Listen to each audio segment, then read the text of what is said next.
మరొకసారి హృదయపూర్వక ధన్యవాదాలు తెలుపుతూ విశాఖ జిల్లా భీమిలి నియోజకవర్గం సమన్వయకర్త మజ్జి శ్రీనివాసరావు మాట్లాడుతూ భీమిలి ప్రజల ఆస్తులను కబ్జా చేస్తూ 5,000 కోట్ల విలువైన భూమిని యూనివర్సిటీ కట్టడాన్ని ప్రజలు సహించారని తెలిపారు. ప్రజలు పక్షాన పోరాడతానని ప్రభుత్వం ఈ ప్రక్రియను నిలపాలని బోర్స సత్యనారాయణ తెలిపారు.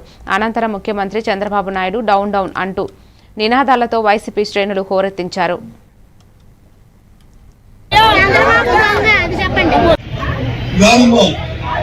ఈ భూదోపిడి ఏదైతే చంద్రబాబు చేస్తున్నారు ఈ భూదోపిడికి అడ్డుకోవడానికి ప్రారంభం దీనిలో కార్యక్రమం రూపొందిస్తాం.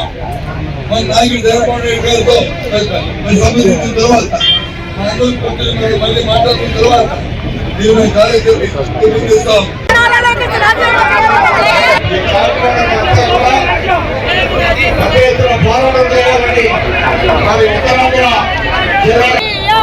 ప్రారంభం దీనిలో కార్యక్రమం రూపొందిస్తాం. మన నాయకుడు చంద్రబాబు నాయుడు గారితో